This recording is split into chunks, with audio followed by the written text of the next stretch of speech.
સુરેન્દ્રનગરથી સમાચાર જિલ્લામાં નર્મદા કેનાલમાં લીકેજથી ખેડૂતોના હાલ બેહાલ થઈ ગયા છે। ધ્રાંગધ્રાની વિરેન્દ્રગઢ ગામની સીમમાં ખેડૂતોના ખેતરોમાં પાણી ફરી વળ્યા।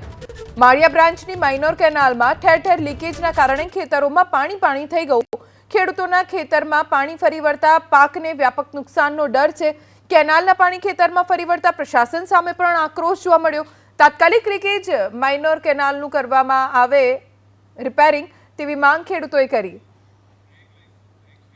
સુરેન્દ્રનગરથી સમાચાર જિલ્લામાં નર્મદા કેનાલમાં લીકેજથી ખેડૂતોના હાલ બેહાલ થઈ ગયા છે। ધ્રાંગધ્રાની વિરેન્દ્રગઢ ગામની સીમમાં ખેડૂતોના ખેતરોમાં પાણી ફરી વળ્યા। માળિયા બ્રાન્ચની માઇનોર કેનાલમાં ઠેર ઠેર લીકેજના કારણે ખેતરોમાં પાણી થઈ ગયું। ખેડૂતોના ખેતરમાં પાણી ફરી વળતા પાકને વ્યાપક નુકસાનનો ડર છે। કેનાલના પાણી ખેતરમાં ફરી વળતા પ્રશાસન સામે પણ આક્રોશ જોવા મળ્યો। તાત્કાલિક લીકેજ માઇનોર કેનાલનું કરવામાં આવે રિપેરિંગ તેવી માંગ ખેડૂતોએ કરી।